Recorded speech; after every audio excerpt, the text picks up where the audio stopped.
আমার আজকের ব্লগে থাকছে হিউস্টন নাসা ভিজিটের শেষ পার্ট। আর এখানে আমরা এগিয়ে চলছিলাম আর একটা ট্রাম ট্যুর নেওয়ার জন্য, যেটা কিনা ইন্টারন্যাশনাল স্পেস স্টেশনটা ঘুরিয়ে দেখাবে। তো আমরা আবার ওই ট্রামে ওঠার জন্য বাইরের দিকে এগিয়ে যাচ্ছি।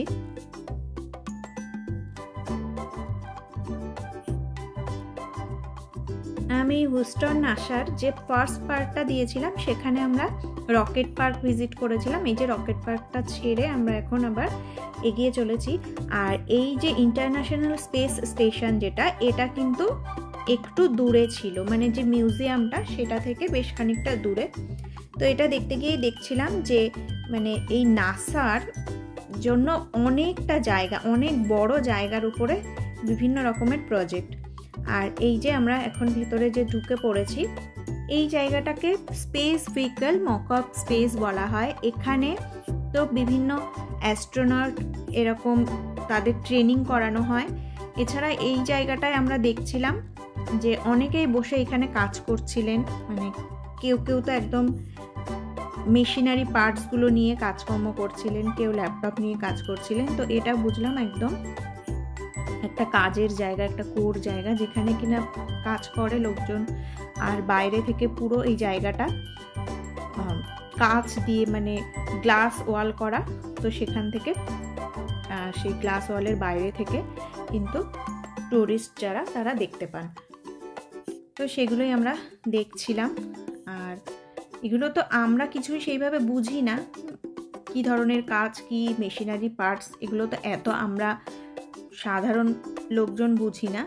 কিন্তু দেখছিলাম যে ভেতরে অনেক টাইপের কাজ হচ্ছিল, তো সেগুলো আমরা দেখতে পেয়েছিলাম এই জায়গাটায়।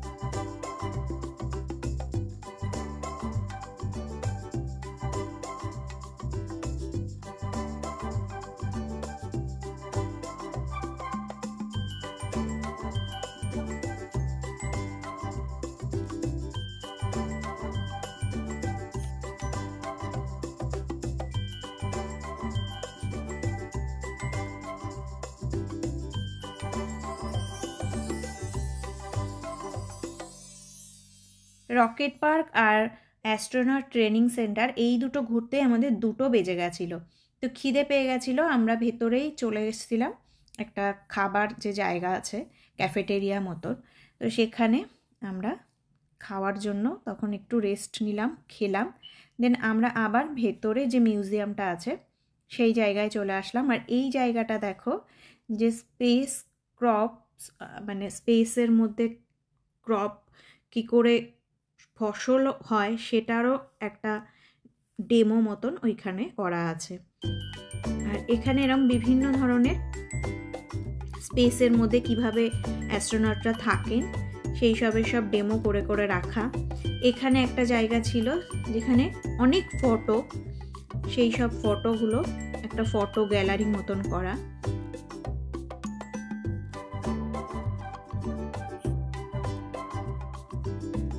এই যে জায়গাটা, এটা একদম শুরুতে আমি যে জায়গাটা দেখিয়েছিলাম যে একটা মিউজিয়াম মতন করা, তো ওইখানে তো বিভিন্ন টাইপের রকেটের সব ডেমো করে করে রাখা। তো সেরকমই একটার মধ্যে আমরা আবার ঘুরে ঘুরে দেখছিলাম।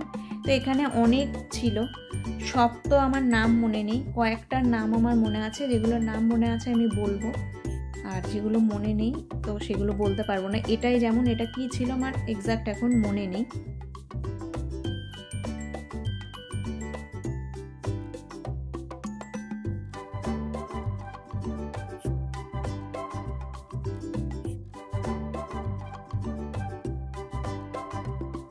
এই জায়গাটা আমেরিকার যে ফার্স্ট স্পেস সেটারই একটা মডিউল মতন করা।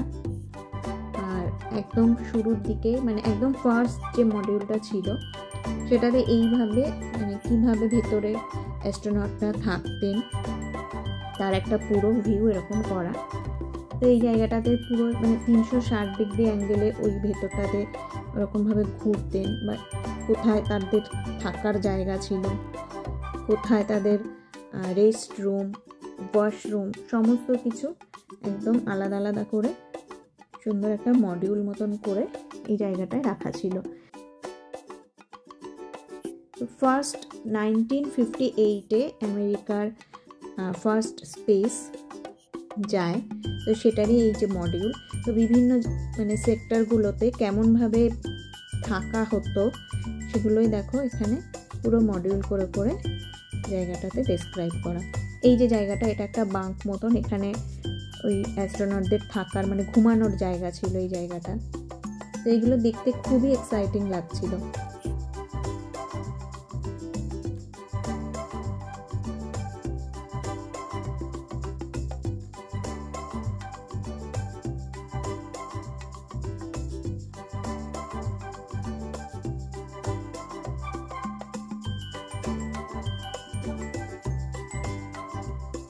এই আরেকটা স্পেসশিপ দেখা যাচ্ছে, এটার নাম হচ্ছে অ্যাপোলো 17।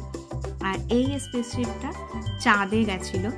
তো এইখানে পুরো একদম মানে মুনে গেছিল সেই একটা স্পেসশিপের এই মডিউলটা করা।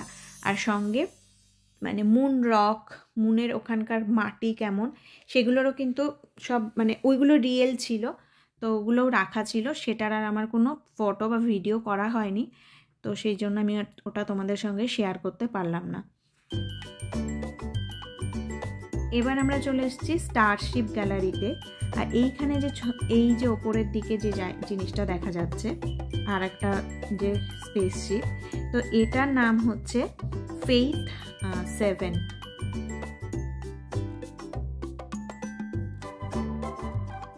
আমাদের মিউজিয়াম ঘোরা হয়ে গেল। আর এটা হচ্ছে ইন্ডিপেন্ডেন্স প্লাজা, এটার নাম। এটা আসলে একটা এয়ারক্রাফট।